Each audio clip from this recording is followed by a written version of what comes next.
Good morning everyone. Welcome to Sati Prakash English Medium School. Today's lecture is General Knowledge.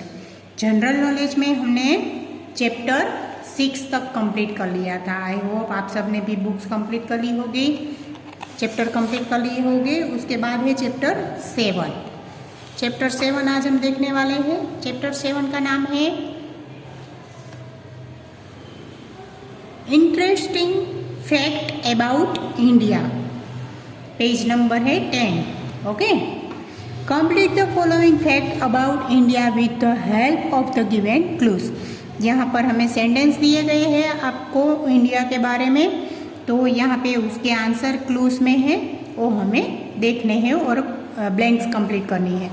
First है the name India is derived from the name of the river. Blanks the early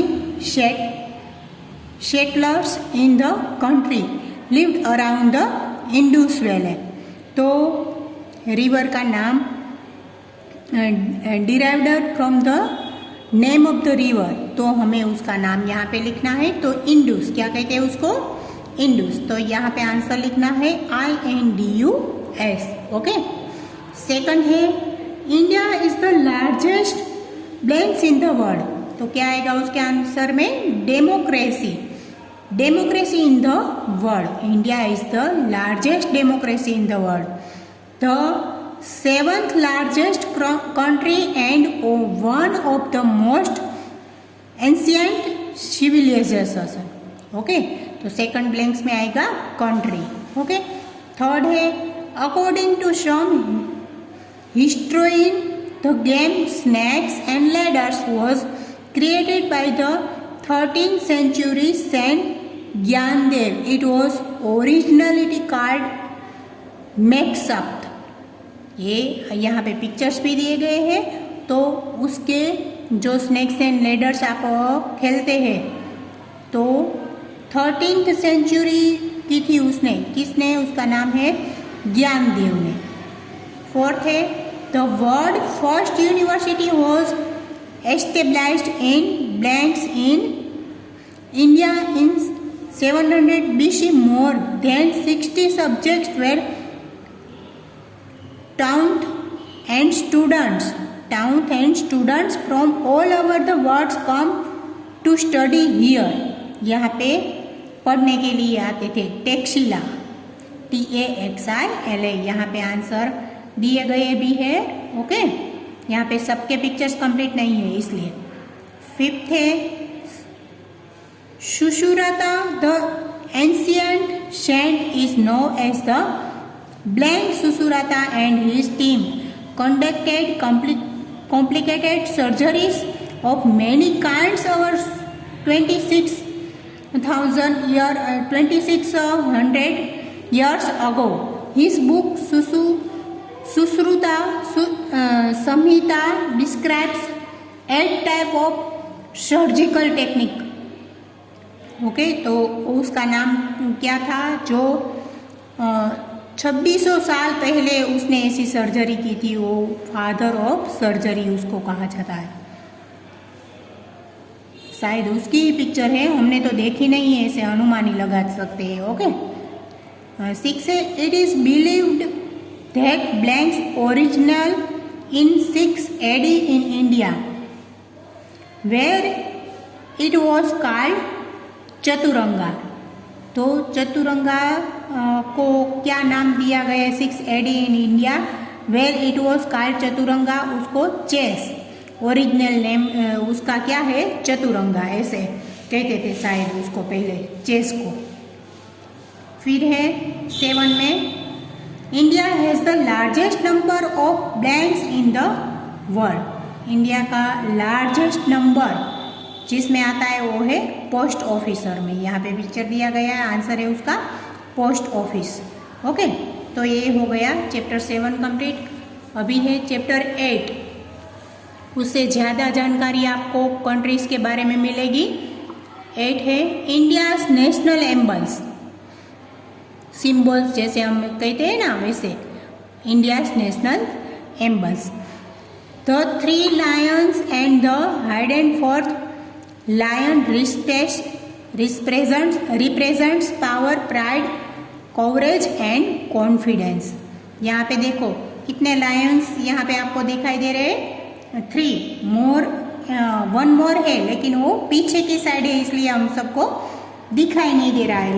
लेकिन कितने lines है हमारी, ये जो सिंह वाली line वाली आकृति है उसमें 4th कितने हैं, 4th लायन है। वो क्या क्या हमें रिप्रेजेंट करते हैं, तो power, pride, courage and confidence हमें करते हैं।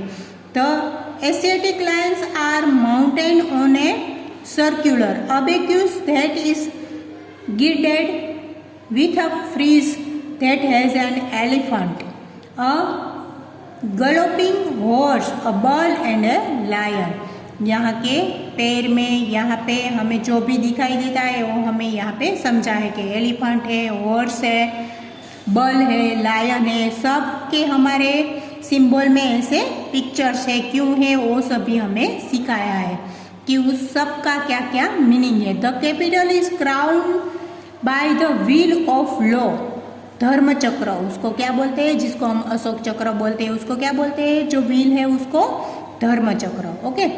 द मोटो सत्यमेव जयते form an integrated part of the emblem, वो हमारे नेशनल एम्ब्लेम का मेन पार्ट है, उसको हम कहते हैं सत्यमेव जयते, सत्यमेव जयते। The quotation is taken from the Mundka Upanishad and it means truth alone triumph।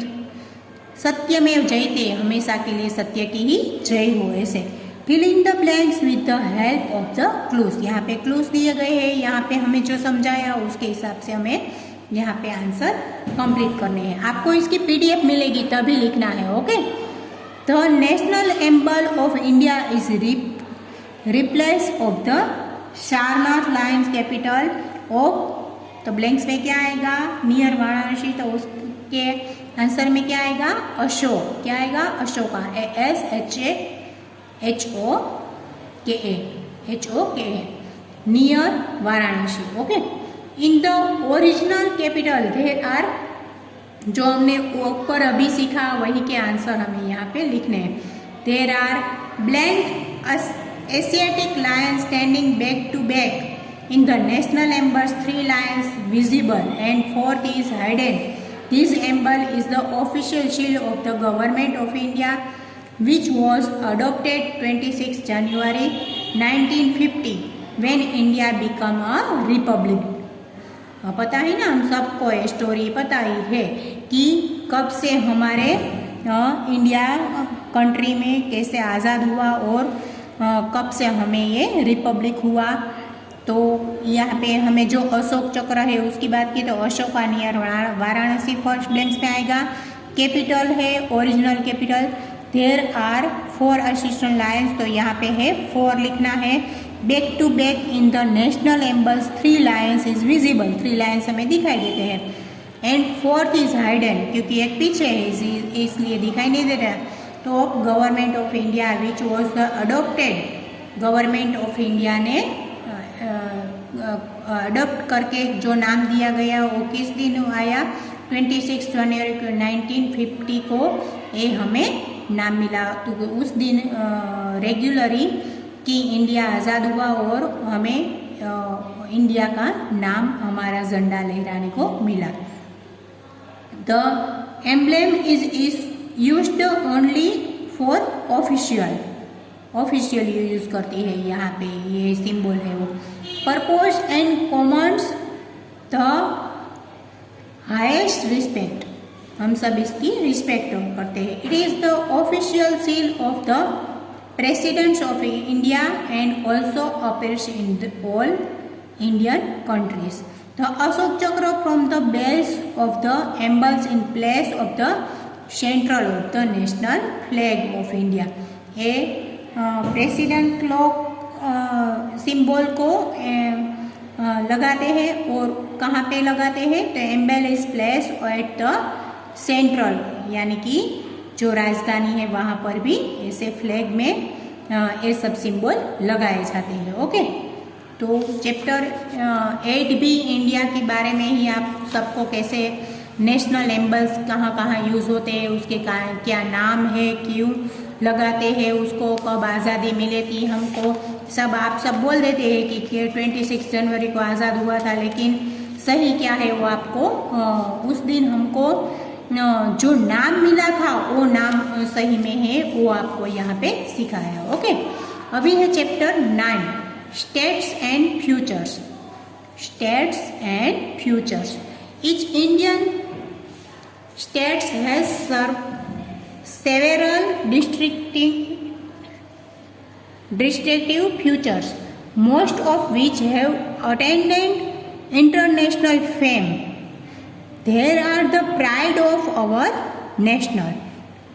यहाँ के हमें जो सिम्बल्स के जो मिले हैं स्टेट्स के, तो उसकी मेन बात क्या होती है, जैसे आप सब पहचान नहीं जाते उसके हम कुछ कुछ ऐसे नाम दे तो भी आप उस कंट्री के बारे में, स्टेट्स के बारे में बता देंगे कि ये वही कंट्री है, वो यहाँ का ही। जैसे कि हम अपने ही देश की बात करें तो कि गरबा, तो गरबा कहाँ का प्रसिद्ध है, तो वैसे ही हम सब पहचान जाए कि गुजरात का। द्वारका, सोमनाथ कहाँ पे आया, तो हम सब वैसे ही कोई भी बता देगा कि गुजरात में। ओके, तो वैसे ही यह सब हम सबको सिखाया है। Mentioned below are 3 special features of some of our states. Write the names of the states with the help of the given clues. Okay, यहाँ पे क्लूज भी दिए गए, उसके हमें आंसर देने हैं। नल सरोवर bird sanctuary is a water bird sanctuary in Gujarat. It attract a large variety of birds like cranes, flamingos, pelicans etcetera during winters. आपको एक जानकारी के लिए है कि नल सरोवर जो है वो बर्ड सेंचुरी के लिए हमें गुजरात में फेमस है। यहाँ पे वाटर बर्ड यहाँ पे आते हैं कब, विंटर की सीज़न में, जैसे कि नए नए बर्ड्स यहाँ पे देखने को मिलते हैं। क्रेन्स, फ्लेमिंगोस यहाँ पर ड्यूरिंग विंटर में आते हैं सब। कहाँ पे, नल सरोवर में। ओके, अभी आंसर लिखेंगे हम, आपको बताना है कौन कौन से आंसर यहाँ पे आएंगे। ओके, फर्स्ट है भांगरा, होजियरी, मक्की दी रोटी एंड सरसों दा साग। भांगरा, होजियरी, मक्की दी रोटी एंड सरसों दा साग कहाँ का फेमस है, पंजाब का। ये सेंटेंस सुनते ही आपको पता हो गया इसका आंसर, पंजाब का। कहाँ पे, तो यहाँ पे हमें यहाँ से ढूंढ कर यहाँ पे सही आंसर लिखना है, पंजाब। ओके, सेकंड है बीच, चर्च एंड सी फूड। कहाँ का फेमस है, बीच। पहले तो बीच सुनो तभी आपको पता चल जाएगा कि कहाँ का फेमस है, बीच। गोवा। ओके, तो GOA यहाँ पे लिखना है, गोवा। थर्ड है Himalaya mountaineering institute the Sundarbans Durga Puja.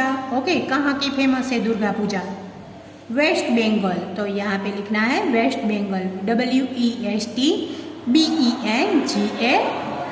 Waste Bengal. Okay, 4 है नॉन क्रीम डांस, नौलक्खी फॉल्स एंड चेरापूंजी।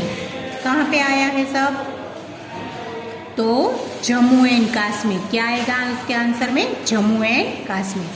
फिर 5 है Hirakud dam, Konark sun temple and Rath यात्रा।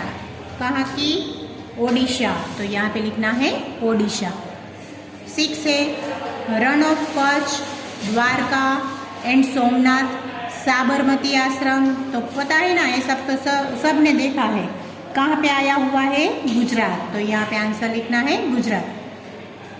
7 है वेरेंगल फोर्ट, चार मीनार, सालार जंग म्यूजियम। कहाँ पे आया है, तेलंगाना। क्या आएगा, तेलंगाना। 8 है Periyar wild life sanctuary, Idukki dam and Kathakali. कहाँ का फेमस है, तो केरल। यहाँ पे आंसर आएगा केरल, KERALA, केरल।